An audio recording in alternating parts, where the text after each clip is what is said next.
guys, Luna here, and welcome back to a game called Our Line. Let's just continue on, shall we? Yes, this is our last save. This hadn't been his week, avoiding embarrassment-wise. What was one more egg on the face? When he reached open the door, he rang the obscured bell. After only a minute, it flew open. There was your mom, sporting her new, shorter haircut and beaming with expectation. She wasn't disappointed by what she saw.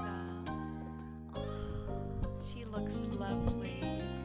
Pam, Luna's here. She shouted to the announcement down the side hall before speaking to you face to face. Hello, please come in. You were ushered inside just like that. Mom kicked the door shut behind you with the back of her heel. As Mom ambled along into the entryway. Hello! Pam also looks lovely. We got a real party today. Mom was looking chipper with the retired English professor outfit she had on. Of course you hug your moms. They're great. 4 arms wrapped around you in response. You squished together in a mere family love fest. You were never old enough for them to stop fawning over you. I'm happy to see you. Thanks! Hi there, kiddo. Thanks for taking the time to swing by. Yes, welcome home, sweetie, and hello to you, too. Mom pointed her face directly toward Baxter. He got the full force of her cheer. It's a surprise Luna found someone they wanted to bring home. I imagine they spend the time with the usual faces in such a short trip. That's fantastic. But it's not a bad thing. It's lovely them meeting new friends. My name's Nolana. I'm Pamela. Nice to meet you. An awkward chuckle came from Baxter. They didn't recognize him. Sure, he lost his iconic sense of style, but there's plenty of recognizers Baxterisms left. We have, in fact, met before, Luna and I, as well as myself and both of you. My name is Baxter Ward. I visited Sunset Bird about 5 years ago as a tourist. I stayed in the rental on this very street. Your mom's familiar welcoming grins flattened right out. Their joy evaporated like an ice cube left in the parking lot during the height of a California summer. I see you remember me. Baxter ran a finger along the inside of his collar, leaving it hooked at the center. Despite his bold claim from before that he wasn't intending to hide, Baxter unconsciously lingered farther away from your moms than you did. It was positioned you as a block between him and them. So, hiding, basically. It was so sad, but extremely cute. However, Baxter didn't run or fight in the midst of this crisis. He embraced it. Understandable. I'm certain I wasn't come across as uncaring and unreliable at times, but I assure you that I'm relatively less immature than I used to be. Not the most flattering character assessment, but an honest one. To say your mothers weren't impressed would be an understatement. Their stony expressions didn't so much as twitch.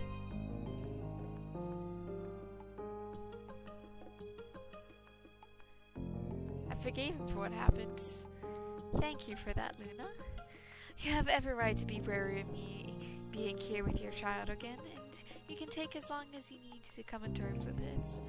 It sure was difficult to remain mad at someone so earnest. You couldn't manage it. Slowly, life returned to the 2 statues that had been erected in front of you. Well? Your gracious mom elected to change the subject there. How about we catch up? We missed quite a lot for both of you. Yeah, you should tell them about yourself, Baxter. Certainly. To start, I'll say that I've worked as a wedding planner, mainly. I also plan events for certain non-profit organizations when I can. Though that's at such a low rate, it's nearly pro bono. Nothing I can make a living out of. Oh. That was news to you. Never mentioned it during anything outside weddings. Baxter crossed his arms protectively and pointedly looked away from you. This one was a matter he even was shy about. It wasn't an actual part of his career, it was volunteer work. Perhaps he didn't like to brag. That's nice. Your meddlesome parents honed in on Baxter like a mother hen's introduced to a brand new chick. Huh. Interesting. I wouldn't have pegged you as a love guru. Ahem. I'm not. Even so, wedding planner is such a lovely career. How did that happen? It suited me in many ways. Truthfully, it was planning a wedding that caused Luna and I to meet again. Ma shoot a finger towards Baxter and gasped. Fun! You were working on Jude and Scott's wedding. That's correct. It was a gig of a lifetime. Darn it, I just realized. If he does other kind of events, he could have planned a whole party for our wedding anniversary a few weeks ago. Mom and Ma were having bustles of fun by then. Baxter playfully battered their jokes and teased. That's wonderful. Happy belated anniversary. And there's always next year. After all, I'm going to be around. At that moment, he glanced at you.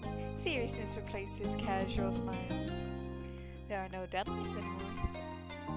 It was that look, the way he looked at when he saw you, that really sold Baxter's for your mom. And I should mention, Luna is staying at my apartment. I can give you the address. That revelation had your parents newly surprised. Just when they relaxed, Baxter Ward managed to knock them off their balance again. What? Isn't that better than just being all alone in Jude and Scott's house? Baxter's letting me crash with him instead. The pair of wives focused on each other during their mom thing where they came to a decision without having to talk about it out loud. It hit you that you were able to do that yourself with Baxter a minute ago. Wow. Ultimately, they smiled gently over the both of you. It made you smile too. You never doubted that your parents could find it in their heart to accept how Mr. Ward unexpectedly walks into your life once more. They trusted your judgments. Plus, from the real grown-up perspectives, Baxter was practically still a baby back when his solution to problems was avoiding them. They didn't have reservations on getting to know him again now, and he got right on to that. Both of you and Baxter worked together to recount your wedding planning adventures, going over the entire story. It still never ceased to amaze you how much actually happened in such short time. Mom and Ma went on the emotional roller coaster, visibly distraught when you described how cold Baxter was originally, and cheering when he explained the moment you officially reconnected, and as if they hadn't already know how it ended. You got to hear what they've been up to lately as well. It was the same old for them, which was exactly how they liked it. But music always makes me so sleepy. But as it got late in the day, you ran out of time. There was another meetup you still have. Your mom simply appreciated that you stopped by at all and wished you well seeing your new friend. They promised to tell Mr. Holden you said hi when he got back from work. Baxter and you said goodbye and then headed off to the bar. Baxter brought the car to a stop in the parking lot wedged between the skyscrapers. You arrived to the theatrical bar you attended years ago. Inside, you were ushered through the lobby to the main room by an usher. The sight of it was as dazzling as your starry-eyed recollection. Smooth jazz backed the scene, played by a live band. Some members looked as if they might be the same from before.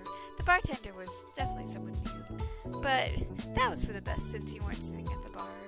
Instead, you snagged a booth with enough room for a party of 3 and were passed an appropriate number of drink menus. It was still a bit early to start drinking, but you guessed right then that it wasn't going to stop Baxter.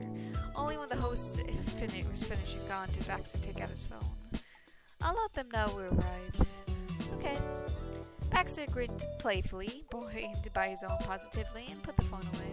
His attention was set on you, even if the topic was... You know, Xavier is a delightful person. That's nice. You had to imagine a person would be required to be a particularly pleasant and thoughtful individual to build up even a tenuous friendship with someone as closed off as Baxter. One thing you could already give Xavier, regardless of whatever else, was that they saved your boyfriend from being entirely alone before you found him again. You were grateful for it. Hi, Xavier. Looking lovely as always. Xavier strolled through the doors shortly after a set of waters were placed down around the table. They ditched their apron for the day, which made perfect sense since you were meeting up casually outside of their place of employment, though it suited them so well that it was a staple part of their look. If Xavier had worn it out, you bet strangers would have accepted it as entirely correct anyways. Your eyes met across the open space of the bar. Baxter stood to welcome them. Xavier wasted no time looking up. Good evening. He held his hand straight out for a shake. Xavier went for it. Always a pleasure. Always a pleasure, Baxter and Luna. Thank you for finding the time to see me. oh yes. course, Xavier, of course. You and Baxter sat side by side. He rejoined you while Xavier stood to the opposite bench. Fantastic to see you again. They shot you a grin and scooped up the third and final menu. Well? I'll order anything. I want the martini. It suits the atmosphere of this place. It is appropriate. Resting his arm in front of him, Baxter draped himself dramatically over. Finally, I can have a real Bellini. Figured. Glance over the non-alcoholic drink menu, and you decide to go on.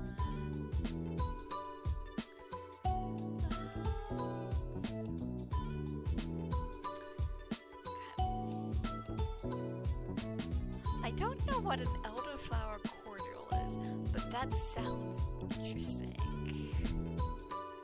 Since everyone was aside, the order was placed as soon as the waiter came by. He jotted down the request, collected the menus, and promised to be back shortly. Then, the second he was out of earshot, Xavier shot a pining stare at the couple sitting snugly across. So? You knew where this is going. Unlike Baxter, who would gleefully avoid personal questions, Xavier was nothing if not persistent when it came to getting to the specifics. Decorators did have an eye for the details. Are you going to explain what kind of dynamic you have going on? To pick back up what I said over the phone, you're acting like Luna was a co-worker and now they're staying at your place. I do not understand. Baxter threaded his fingers together while leaning forward. He grinned cordially. This challenge didn't faze him any longer.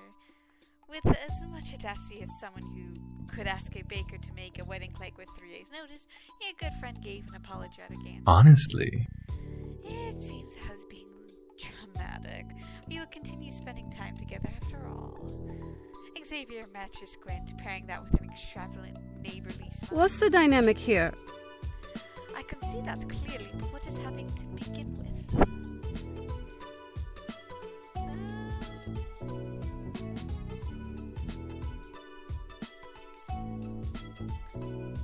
I'll share the funny story. Speaking animately through pauses for laughter, you went over how you met, how you parted, and how ultimately reunited, and how difficult Baxter made that reunion. Baxter didn't interrupt to defend himself, despite the unflattering nature of the tale. He merely smiled and swept his already swoopy bangs. Swirling the longest strand of hair, Xavier found the whole story much easier to grasp than only hearing the end. To be honest, I'm not surprised in the slightest.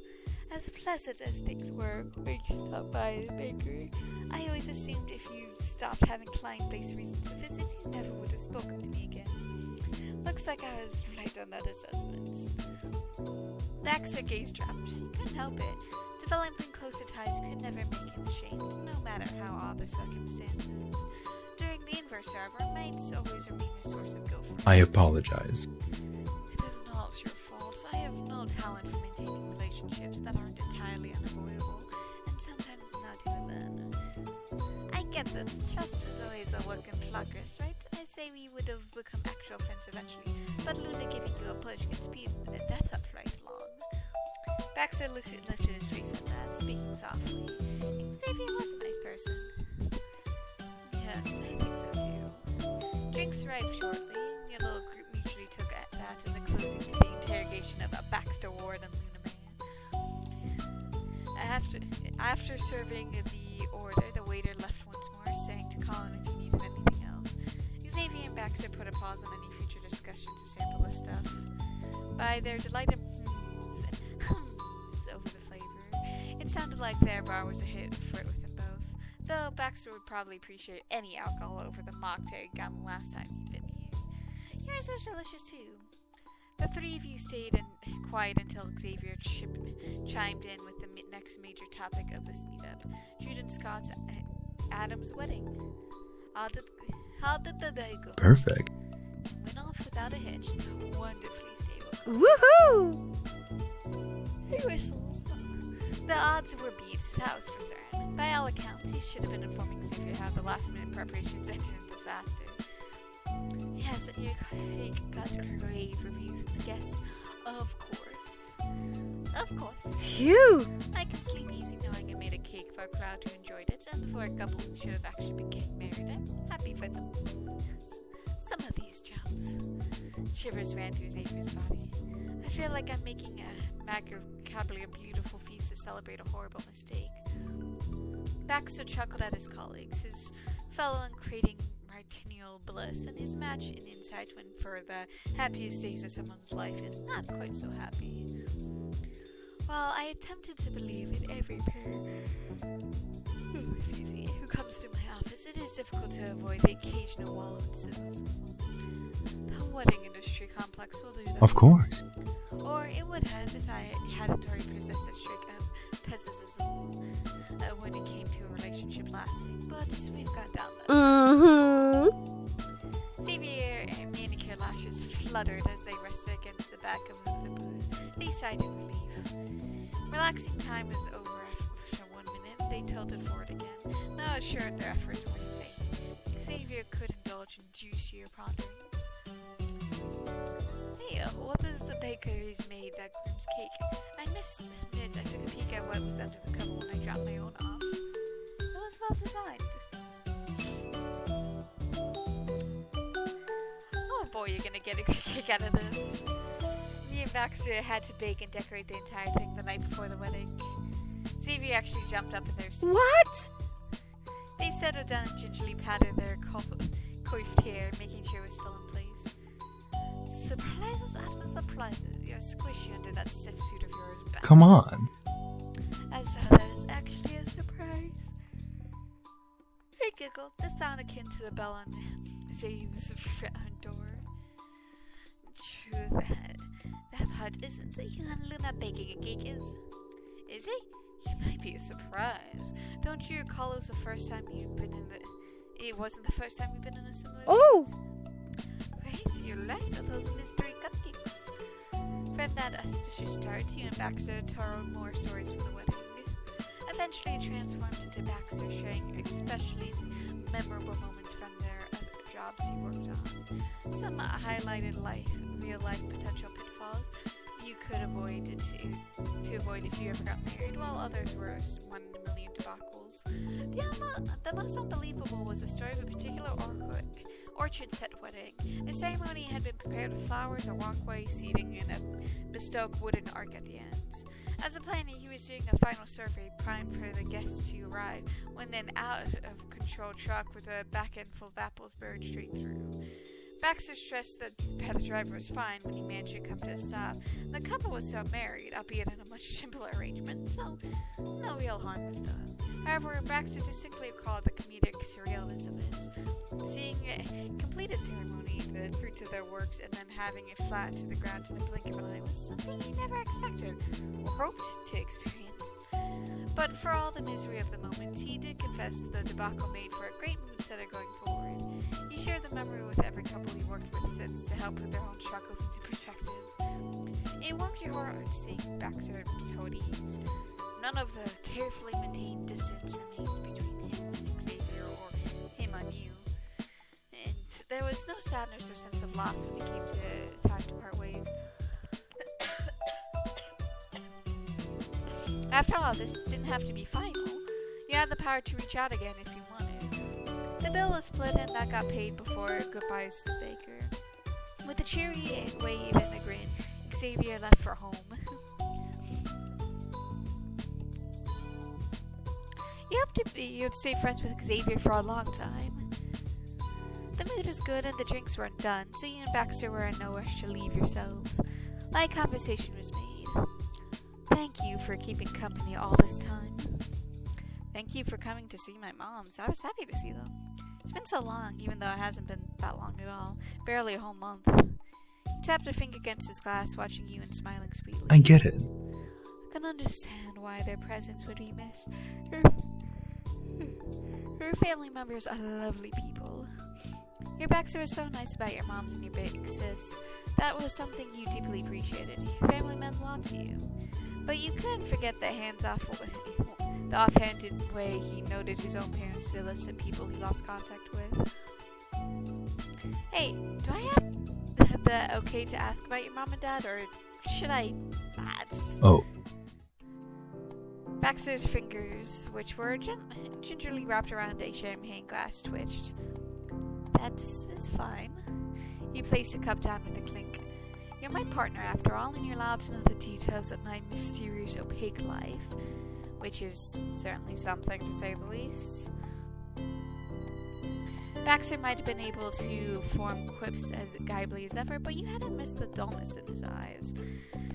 Oh boy, this is going to be interesting, to say the least. I have a feeling this conversation's not necessarily gonna go well, but we can certainly hope that it does. Just hurts. I haven't spoken to my parents in years now.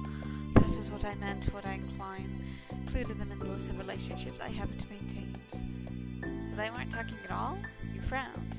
Even if making new ties seemed impossible to him, why would Baxter cut off the family he'd always known? Those questions stayed within the confines of your head. This wasn't the time to interrupt. You felt your sharp reaction gave a tight smile.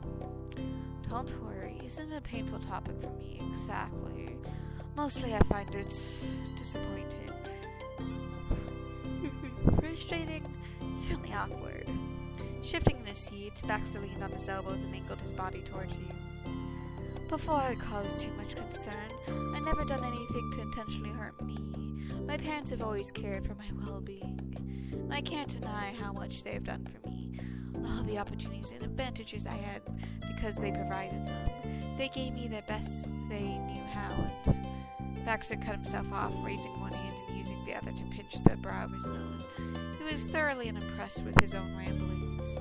This is not the nuances I'm making it sound. What novelty would it be if I could speak favorably of my own family? Can you imagine? That's not the case, however. Dark brown eyes stared into yours as serious and unmoving as they were when they had demanded the listener grasp the depth of the chasm between him and them. What I am trying to say is that my parents are, on a whole, good to me, and they do love me as their child whom they range for nearly 2 decades. Just as I still feel compelled to give them credit for the minimum. Why, I'm certain they're telling their acquaintances endless excuses for why I'm so distant and unagreeable with them. They haven't given up on me, in their own way. But all that does not make them good people. I can assure you that because they are not good people, I'm merely a rare exception to the unpleasantries. My parents are selfish. They're sheltered, even as an adult. For example, you, Luna Mare, are my absolute ideal. I'm in love with you. The warmth in Baxter's voice when he described you burned into a bitter ash. But I doubt they can understand. I swear. Based on quite a colorful variety of factors. Baxter suddenly raised his voice in arms, almost knocking over his own beloved Bellanini.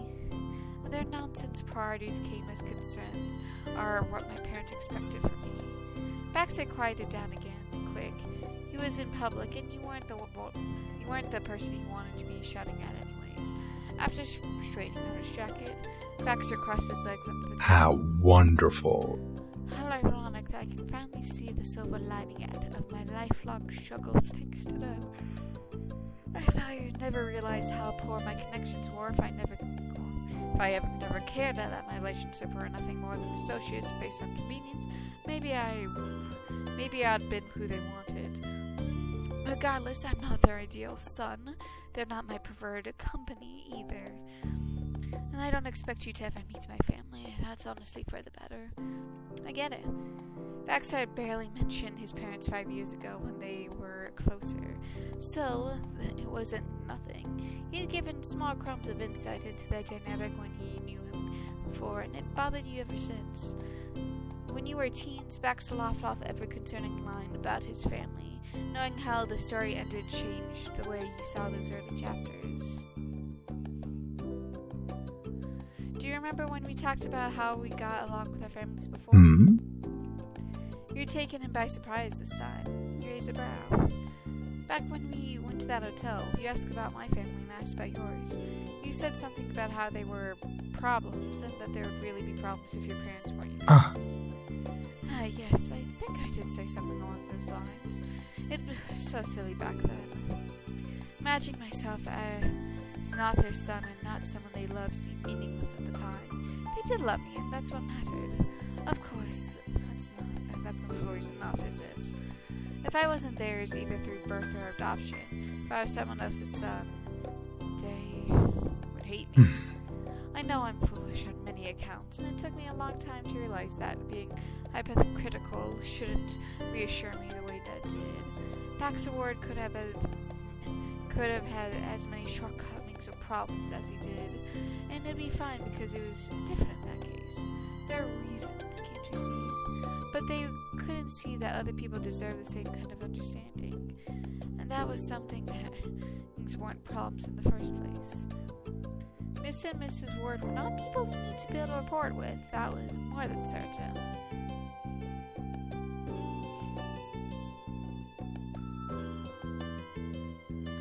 He suddenly fumed on his behalf. It was just horrible. There, Luna. Maybe. Who knows? Maybe one day I'll cobble together a family of sorts of my own. Thought I saw a bird or something outside my window. I stopped running away whenever I got closer to another person. That's the first step. Placed a hand over his. Right when you brush against his kid, he flipped his palm up in order to hold on to yours in return. Gripped him like you would fall off a cliff if you ever let go. Every fiber of your being was working toward a single goal, conveying to Baxter that you were there, and you would be as long as he wanted you to be. Baxter whispered gently, and you knew something. That's sweet. You are very kind. Though, rest assured, I'm not heartbroken over my lack of familiar bonds as you would be if I became estranged with yours. There wasn't much to lose. Well, I wish it would be different. It has never been. I'd only be theorizing about pointless what-ifs. And with the circumstances I have, not interacting with my parents remained preferable over the stress that came along with having... Honestly. I'm happier with the way my life is right now than I have been at any other time.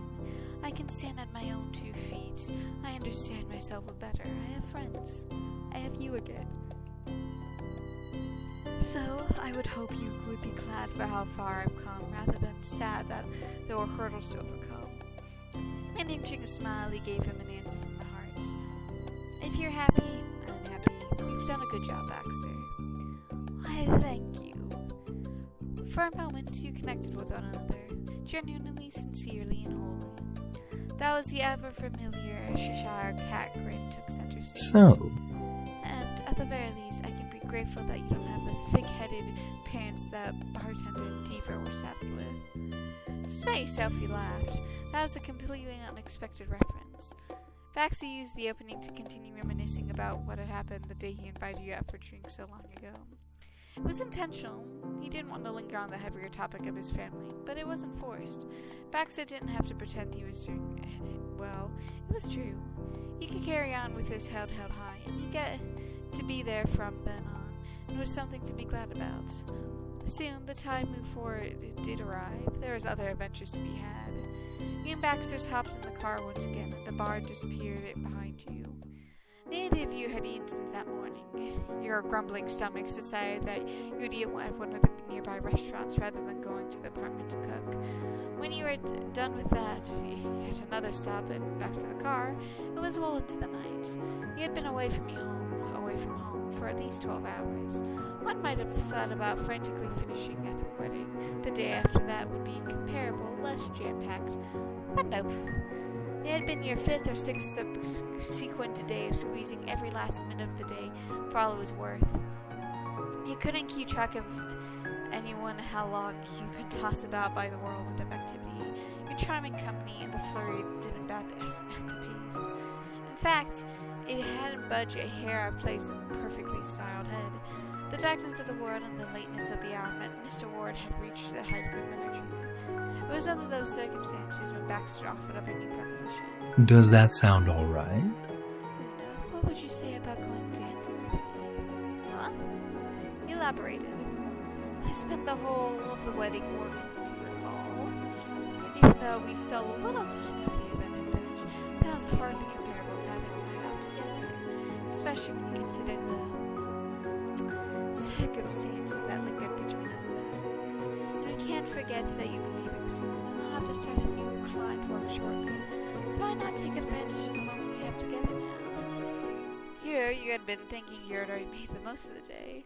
Apparently, Baxter considered your gallivanting around Town to be just a lead-up to yet to come grand finale. I get that, but where would we go without us signing up for ahead of time? And actually, would something even be open this late anyway? Nighttime dancing clubs at the Soul Cow aren't exactly known for their formal ballroom dancing. That gaping hole in the master plan couldn't fluster Baxter as expected. I know a place. Now it wouldn't be as attractive of a location as the Adams Affair. However, it's entirely functional for our purposes. How wonderful. To add to the effect, we could visit the apartment and change into something more appropriate. Don't you think it's a shame I haven't gotten a single chance to wear a true suit yet? This standard everyday look doesn't have the same impact. The car stopped at a red light, and Baxter made the most of his opportunity as well, turning his head to face you directly. His expression was hopeful. It could be a first real date. At least the first for our second time being together. Oh boy, that's an interesting question. Gosh darn it, someone's pinking the thing for the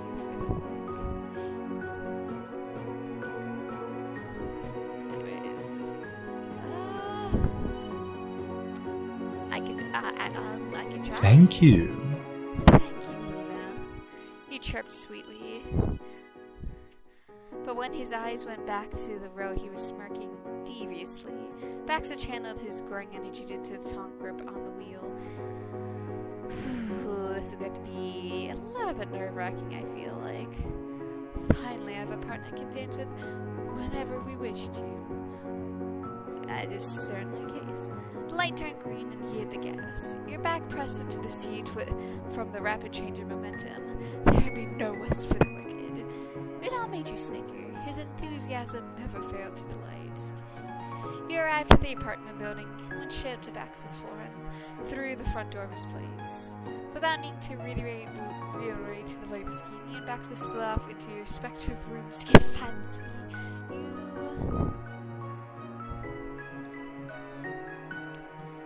Just formally, when you were originally packing for the ship, you brought a few items in anticipation for the wedding, throwing a few hurdles, such as, what if you accidentally spilled something, or what if you tripped and tore some part of the fabric? Realistically, you knew these situations were unlikely, and even more so, they weren't at the end of the world if they did occur. But keeping a backup sort of way avoided any potential issues. And now you have the perfect outfit for your big night out. Digging hastily, you found what you needed in your suitcase and shook out any wrists that might have been, and new ankles that might have been hiding in there, and was ready to go. Honestly, I'm imagining like dress pants and then one of those shirts that has like a cuff sleeves, but like it's kind of poofy where the wrists are. So when you were dressed, you found Baxter already waiting in the living room. He lifted his head and a thin smile poured across his face. Of course, he would know how to put on a suit in a flash. Ooh, fancy. And it's brown. Baxter was dolled up in a sleek and stylish brown suit that highlighted his eyes rather than trying to distract from them. And tonight, they looked clearer than ever. The longer you stood there, the more his expression warmed fondly. You could almost believe you were really there for him. I'm flattered you're willing to go the full mile for us. So charming. Well, this isn't the same level as someone's wedding. It is a special occasion for me. You look charming. I was gonna lay around and let you outdress me. I knew you would if I went for anything less. Ah, so that's the story behind the ensemble. Arching an eyebrow, you watch Baxter turn away. He softly chuckled and you teasingly poked him in the center of his chest. Honestly, I think you're shining far beyond me.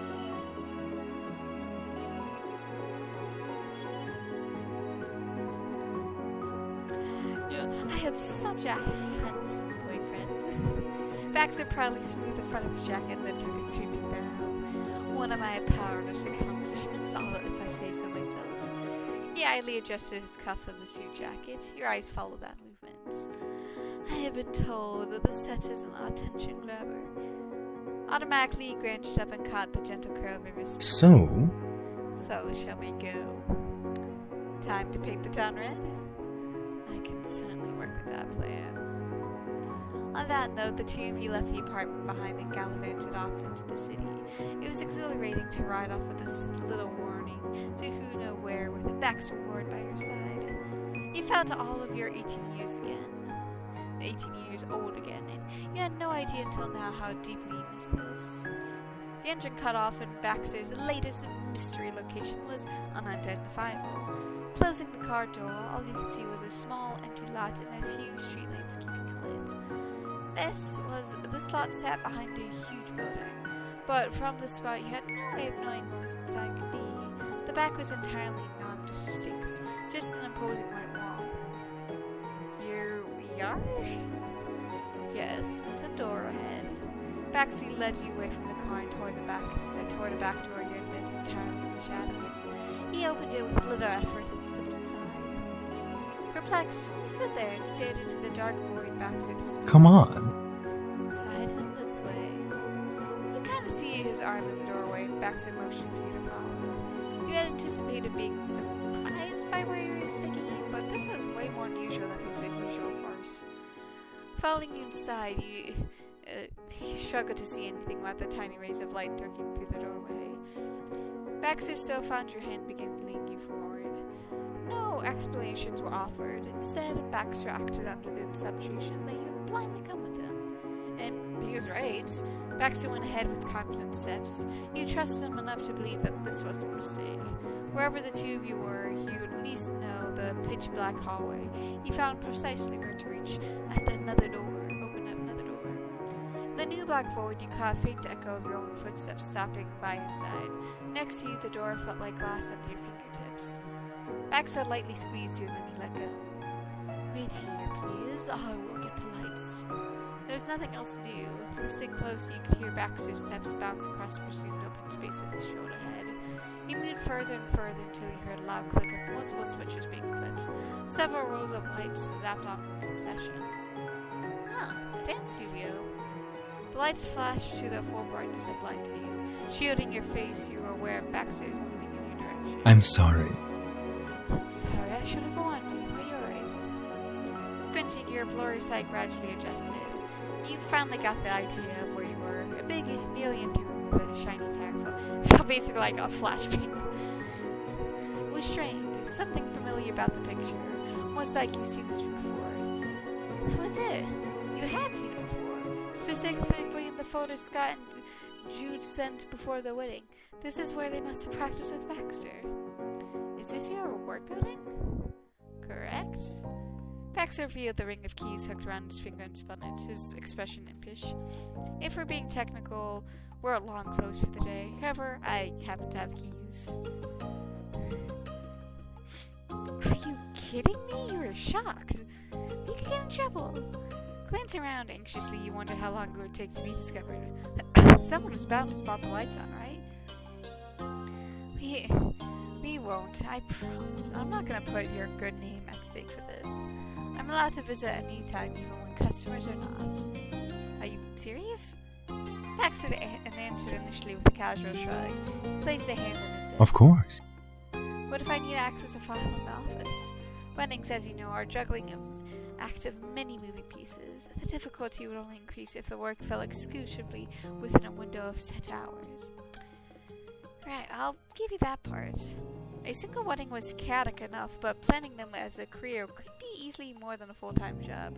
You'd have to be ready to tackle the needs and demands whenever they hit. Exactly. The higher powers that understand, we do what we must. I come and go from the building as I please. Honestly.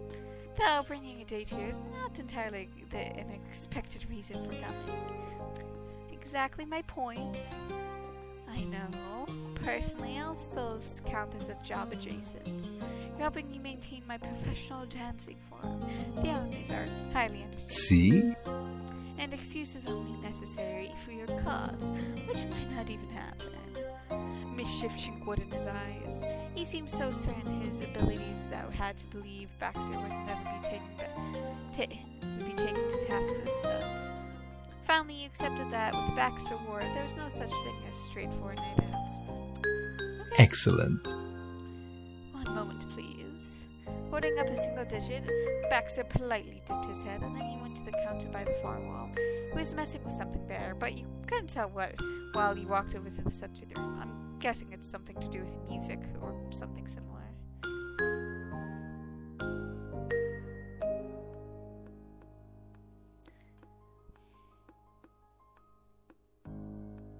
Soon you have a dance together. You're very lost in thought and imagine a song. You tapped your foot and spun your toes. A few snickles bubbled up from the silliness. It's been a while, but you'd say you remained decent. Nothing need to be impressive, but you had more than enough faith in yourself to do okay. Music began playing, and Baxter promptly returned to the center of the room. He hummed along with the melody, and Baxter placed a hand across his heart. You know, As you know, I enjoy an always a waltz around the room. However, I'm not a one-trick pony, and I'm not selfish enough to only want to stick with my expertise. Is there any particular style you prefer? I could teach you anything you have in mind to the best of my ability, or vice versa if you know better. I'm open to experimentation.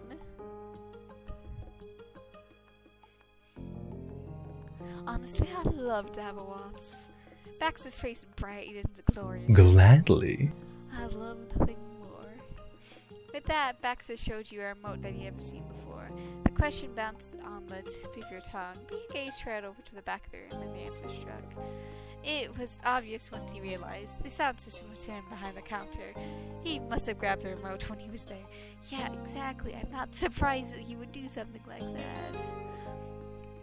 Baxter swapped through the music tracks until he found something that was sufficiently waltz-esque. Then he slipped the remote into his jacket pocket. Oh, and then there's the... Oh, that's cute. They actually have the scar along my hand and the freckles on my arm, just like what I'd done before. That's cute. That, you don't usually see that all that often. Like a proper gentleman, Baxter extended a hand to you, and you gladly took it. Baxter gradually tightened his grip, and he was searching for a sign that you were ready to begin. You answered him with a happy nod, and he pulled you up to his chest. You knew enough to tell it was entirely unnecessary to begin with your bodies brushed up against each other, but you also knew that you wouldn't want it anything different. The waltz was smooth and romantic, as if dancers were floating in air. It wasn't hard to understand why Baxter loved it so much. He moved elegantly and brought you along every step of the way. Since there were only two of you, the room size worked beautifully. A waltz, as a traveling dance, required space in order to be performed comfortably. You put on an unforgettable showcase, a toe-stepping, silly mess of a dance, yet Baxter didn't appear to mind it one bit. While you lacked Baxter's natural command and elegance, he still danced with you as if to make the night his greatest privilege. Then the music shifted.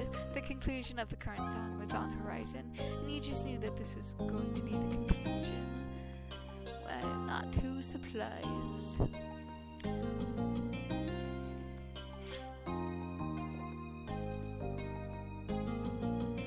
Oh, so either one of us dips the other, one of us spins the other, and it also ends with both of you going. You know what? For the sheer humor of it, I'm gonna go. The dance concluded when you dipped Baxter. You moved to hold the upper half of Baxter's back in his waist. His lips hooked into your grin, and he allowed himself to relax into your arms. You stepped forward and easily dipped him. Baxter dramatically popped his leg in the air. Your eyes stayed locked on one another, your breathing heavy. The music end left you both suspended in silence. Aw, look at that fly. Aw, he's adorable. Baxter's gaze was distracting enough that you almost missed when he cupped your face. His thumb tenderly brushed your cheek. Your skin felt electrified under his touch. He moved slowly at first, but then his lips rapturously pressed into yours. Sliding your arms past your neck, you curled his fingers in his hand and deepened the kiss. Adorable. You hoped that you would have the chance to witness Baxter this happy a million times more.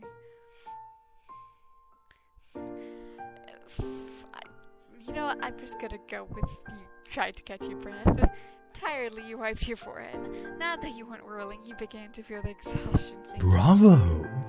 You were dancing beautifully, Luna. He knew it was time to let go of Baxter, but you really didn't want to, and he was also struggling with the same dilemma. It didn't help that the room felt strangely different now that the music was off. There was so much calm after the storm that even if it was the good kind of storm. Sliding backward, Baxter made sure there was enough room and gave you a grand bow. He stared up at you between the strands of his bangs before standing straight again. Might I get you a drink after some extortion? Where? There's a water cooler, right at the back. You didn't even need to check. Baxter nudged his head toward something past his shoulder. Leaning, you peeked past him and spotted it instantly. Oh. Yeah, water would be great. His lips pressed into a sweet smile, and then Baxter turned on his I can do that. 2 waters coming up. Yep, and there's the water cooler.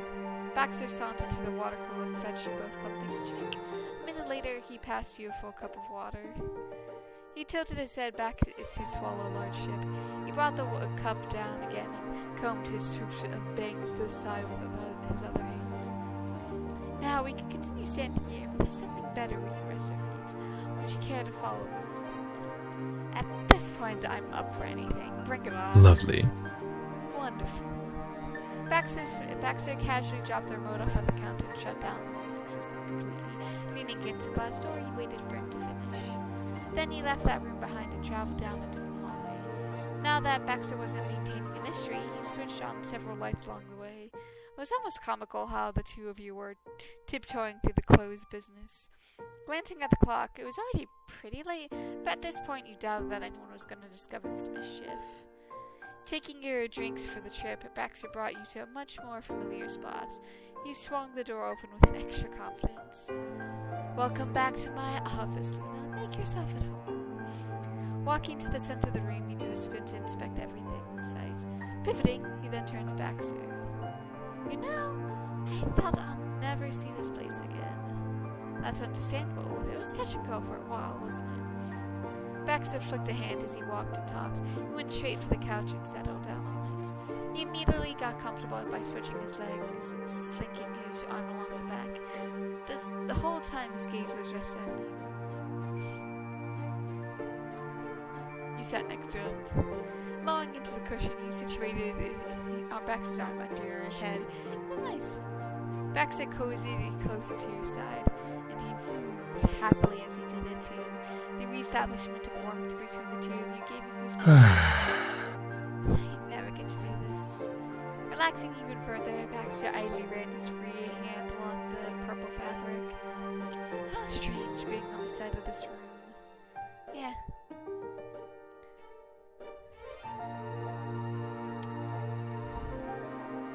Hey, if you got married, do you think you would plan it yourself or hire a different planner? You had expected at least a second to think, or at least react to a sudden inquiry. However, Baxter sought out an instant response. Unless someone was intending to wed my cold, dead body, no other planner would have a say in my wedding. Blinking, he absorbed that dramatic answer and then erupted into a fit of laughter. Baxter had delivered it so seriously, but he reacted himself to his expression. I'm happy you found that so amusing. He crossed his legs and gradually lost his polite demeanor for a quarter. Though, with that said, why would you ask me, Luna?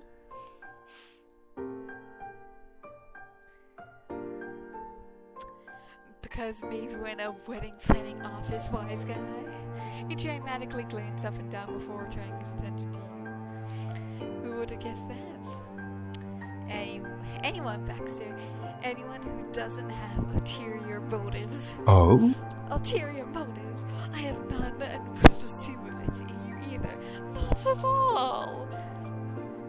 That's what I thought. Baxter plucked the cup he brought with him off the table and took another sip. Slowly, he lowered it and left out with a sigh. God, I was expecting him to propose. Thanks for indulging me tonight, Luna. It has been the most fun I've had in, I don't know how long. To be honest, I do know now that I do want to dance again outside for work and for myself. I'm sorry for brushing you off about this topic before. In a way, I out of love with that passion.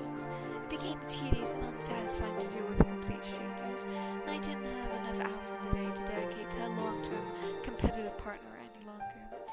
Perhaps I should have tried harder not to give it up entirely. Braxton leaned an elbow out of the armchair and rested his cheek against his knuckle. His mouth How embarrassing. Even my choice of hobby revolved around having a serious and understanding relationship with someone else. Yeah, you would have thunk. That precise moment that I've had a long time struggled to obtain. I don't think my 8-year-old self was trying to make that statement when he decided this activity was worth pursuing, but still, it was quite fitting. You're a born dancer, Baxter. The harsh crease in his brow softened considerably. Thank you. I felt that way tonight, but I think that had more to do with you. After all that, you felt an unspeakable thrill alone with him in the middle of the night, especially with the way Baxter was looking at you. His irises were twin embers, just beginning to spark before everything around them was in a flame.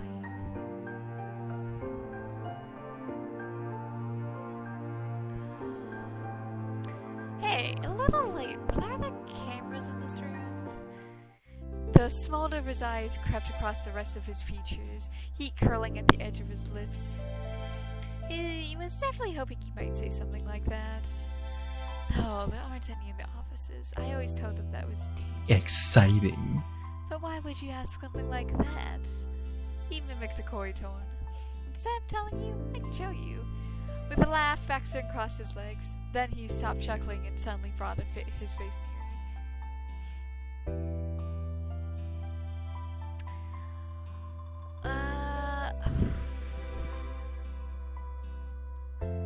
What? I'm just gonna say, kiss the mole on his cheek. You tilted your head and shifted a low to fit under Baxter's chin. There, you left a feather-like kiss perfectly against where his little beauty mark was. You felt the spark set off in him, and Baxter clutched the end of his couch. You're very good. You know what you're doing. You murmured breathlessly, more than a little impressed. Of all the places you could touch him, that was an intimate spot for Baxter Ward. Pleased with this reaction, you certainly enjoyed it within your own right. You continued to leave kisses along the length of his neck. Went as low as you could manage with the shirt in his way. Being pressed against him, you took in Baxter's cologne with a very rapid inhale. You know what? With that, I'm gonna save this here, and I hope to see you guys again next time. I hope you guys have a good day, night, week, month of your lives, and may the stars forever guide your path wherever they might lead you into the future. And I hope to see you guys again soon. Bye-bye.